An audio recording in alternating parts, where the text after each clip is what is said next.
Assalamualaikum warahmatullahi wabarakatuh. Alhamdulillahirrahmanirrahim. La haula wala quwwata illa billahil azim.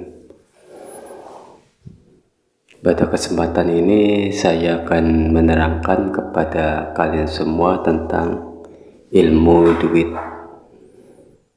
Jadi ada keabsahannya, ada metodenya di dalam ilmu duit melalui ilmu syariat Islam, di dalam ilmu duit melalui ilmu adat para perdukunan, dan juga ilmu duit di dalam ilmu kemanusiaan, yaitu dengan modernisasi dalam suatu global. Nah, saya terangkan dulu satu-satu ya. Yang pertama adalah ilmu duit dalam hal syariat Islam. Dalam syariat Islam itu sudah ada di dalam bentuk rizki. Jadi yang berbentuknya itu terkadang bukan hanya duit saja, melainkan dalam bentuk harta ataupun dalam bentuk tenaga ataupun perilaku yang baik. Itu adalah sama saja suatu kebaikan yang bisa berujung dengan duit. Nah, ada banyak sekali dalam hukum syariat itu apabila kita menyumbangkan satu kebaikan, maka akan tumbuh 10 kebaikan. Nah, artinya kita sebagai manusia itu kita disunahkan untuk berbuat baik kepada orang lain. Nah, supaya apa? Supaya nanti suatu saat ketika kita lagi susah, nah orang tersebut bisa membantu kita. Ataupun ada beberapa orang yang iba terhadap kita. Karena apa? Karena mereka itu melihat kebaikan kita yang pernah kita tolong ke mereka gitu. Nah, artinya itu saling timbal balik lah. Yang hakikinya ya untuk masalah kebaikan itu hanya kepada Allah saja kalian minta pertolongan gitu, minta sesuatu pengampunan, minta permohonan, cukup hanya Allah saja. Nah, cuma kan hal realitanya kan tidak jauh dari hukum dunia. Apabila kita itu menolong orang yang sedang kepepet, yang sedang kesusahan, yang sedang banyak utang, yang sedang banyak permasalahan, kita tolong mereka dengan duit, kayak dengan bantuan kita, dengan tenaga kita, dengan harta kita, maka mereka itu merasa tertolong. Nah, dalam sistem kemanusiaannya juga nanti dia juga akan kembali menolong kalian jika kalian tersebut melakukan hal yang sama, melakukan suatu mempunyai masalah juga. Nanti dengan sendirinya rasa jiwa iba karena pernah menolong dia, maka dia juga akan menolong kalian. Nah, itu dalam hal logikanya. Jadi 1 dibanding 10-nya itu seperti itu. Contoh lebih gampang lagi, ada orang kelaparan di tengah jalan. Nah, kita nggak tahu bahwasanya orang itu orang konglomerat lah, orang kaya lah. Karena dia minta makan, kemudian kita kasih seadanya duit kita gitu, kita sisakan buat selebihnya buat keluarga, kita kasih minum juga. Kemudian katanya dia mau pulang minta ongkos, saya kasih ibaratnya secukupnya gitu ya. Nah, suatu saat orang itu pasti melihat atas kebaikan kita. Nah, ketika orang itu sudah normal kembali atas kepesan ataupun ujian yang dia lewati, kemudian pas melihat kita itu lagi sengsara, lagi butuh duit, lagi mau diusir sama kontrakan, terus anak bini semuanya belum makan. Nah, tiba-tiba ketemu orang yang kita pernah tolong itu. Nah, akhirnya mereka karena merasa tertolong waktu itu sama kita, maka dia itu balas dengan kebaikan kita itu enggak tanggung-tanggung. Kadang-kadang dikasih kita tempat tinggal, dikasih kerjaan, dikasih kendaraan.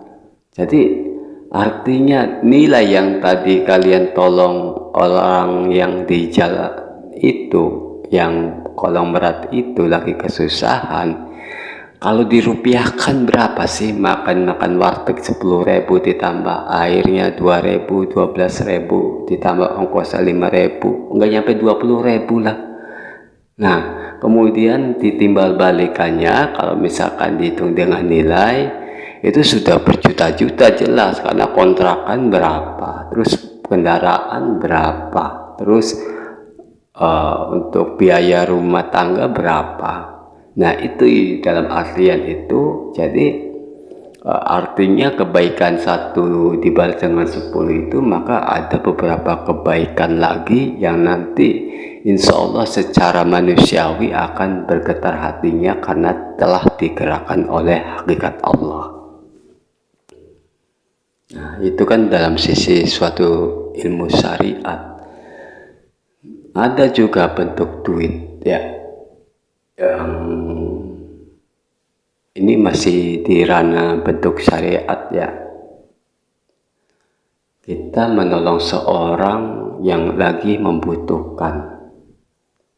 Nah, dia itu kepepet karena terlilit dengan utang. Kemudian kita punya utang, kita tolong orang tersebut. Nah, kemudian orang tersebut merasa lega karena utangnya terbayarkan. Nah, akhirnya orang tersebut ternyata permain bank juga. Ini saya sekalian kasih contoh ya, buat permainan cari duitnya ya. Nah, orang itu termasuk pemain bank juga. Nah, kemudian dia juga anggunkan lagi tuh. Nah, kemudian dia juga udah dapat duitnya, baru yang tadi dia ngasih utang kita berapa, nanti bakal dia dilebihkan berkali-kali lipat. Bahkan dia kasih ilmunya tuh.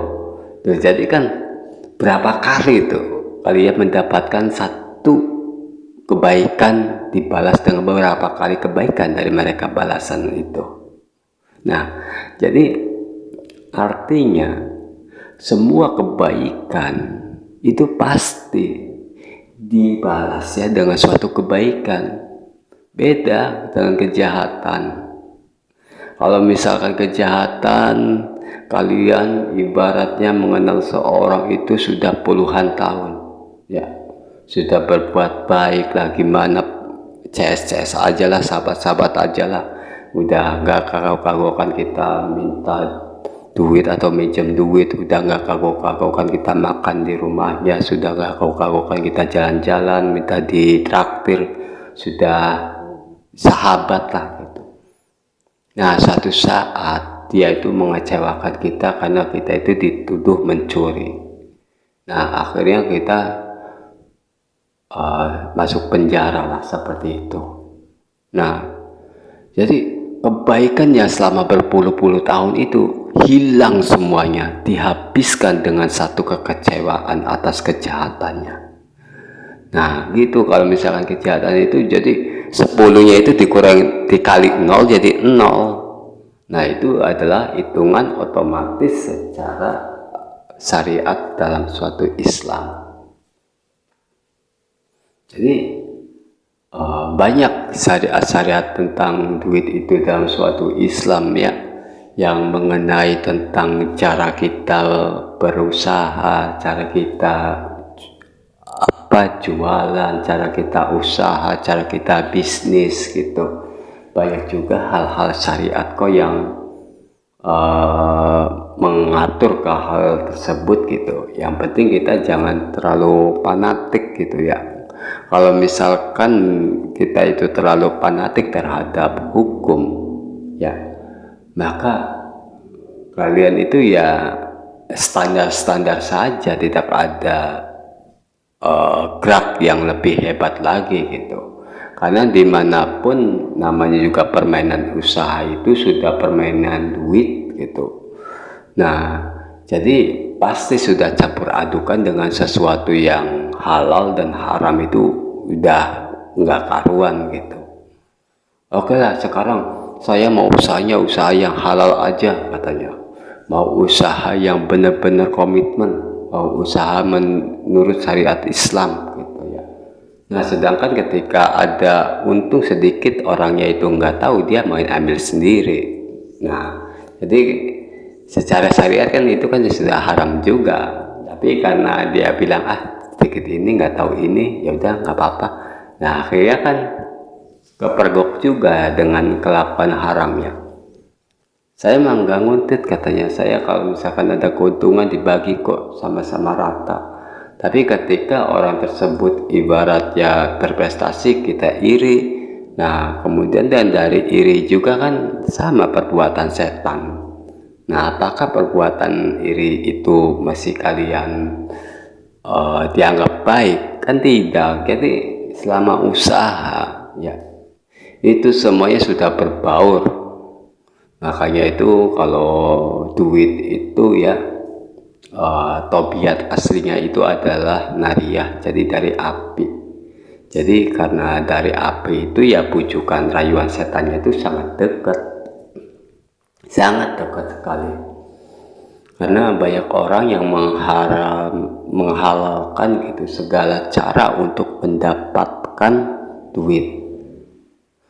Orang usaha, orang bisnis, orang seperti jabatan, semuanya kan manipulasi, berbuat jahat ataupun melakukan kejahatannya itu ya hanya untuk mendapatkan duit kan, karena bagi mereka itu duit itu adalah segalanya, sehingga mereka itu diperbudak sama duit. Nah, cuma mereka tidak menganggap aja dia itu hanya duit gitu, padahal mah walaupun dia agamanya apa gitu, kalau misalkan diperbudak oleh duit, nah berarti dia itu Tuhannya duit gitu. Karena secara lafaz, secara ucapan dia tidak mengungkapkan gitu, tapi secara perilaku dia itu menyembah duit gitu. Nah makanya di sini banyak sekali penyimpangan tentang pengertian tentang duit, karena tobiat duit itu kan sudah jelas tobiatnya iblis. Makanya di dalam Islam itu ada yang namanya zakat ya. Jadi kalau kita itu mendapatkan rizki, mendapatkan proyek, mendapatkan hasil usaha yang banyak, maka hartanya kita itu wajib dizakatkan 2,5%. Nah artinya apa? Artinya itu untuk mensucikan harta kalian. Jadi harta kalian itu masih ada rizki harta-harta orang lain. Contoh soalnya harta orang yatim itu tergantung kepada orang yang kaya itu di sekitar kalian. Kalau misalkan orang yang yatim, orang yang janda, orang yang fakir, orang yang miskin, itu dia cari makan sendiri, cari duit sendiri, bagaimana dia bisa menghidupi masa-masa mendatang, karena mereka kan tidak produktif. Nah makanya Allah berikan suatu kewajiban seorang kaya itu harus dijakatkan 2,5% bagi orang yang membutuhkan. Nah jadi kita nih lagi tukang proyek, pertama itu wajib itu. Makanya kenapa kok banyak proyek terus tapi masih aja miskin, kok banyak usaha, banyak ACC, banyak yang gol, tetap aja nggak punya rumah, kok usaha miliaran, kok pemasukan banyak tapi saja masih banyak yang kredit-kreditan. Nah itu hartanya nggak barokah, jadi habis muter-muter aja sama keluarganya gitu. Dia yang kemarin saya bilang itu, jadi orang kaya, apa sih yang mereka butuhkan tuh apa sih gitu, padahal mah terus hartanya pada kemana? Secara logika orang kaya penghasilan satu hari ibaratnya 100 juta ya. Nah dikalikan dengan angka matematik yang paling logis nih menurut otak-otak kalian nih, otak-otak finansial, otak-otak keuangan lah, otak-otak manajemen lah. ataupun otaknya kayak macam Rocky Gerung yang serba logis lah. Nah sekarang saya bahas tuh kelogisan kalian itu mentoknya sampai apa. Kalian punya gaji 100 juta nih bagi orang kaya ya. Berarti kalau misalkan 100 juta dikali sebulan kan 30 hari lah. Kita ngitung medium ya gitu. Jadi 30 juta. Dikali setahun udah kali aja berapa lah. Jadi secara logika yang penghasilan 100 juta itu per hari, maka dalam waktu 5 tahun itu sudah bisa beli pulau. Ini mah dalam waktu 5 tahun dia cuma punya rumah, punya mobil, punya harta segitu-gitu aja. Jadi dihitung-hitung itu selisihnya ibaratnya dalam 5 tahun dia punya 100 triliun, tapi yang dia pegang itu cuma 1 triliun gitu. Nah, kemana ke yang 99 itu? Nah, itu karena harta kalian itu harta kotor. Jadi hartanya itu muter-muter aja di keluarga kalian. Muter-muternya gimana? Ya muter-muternya ketika kalian itu dapat duit banyak ya.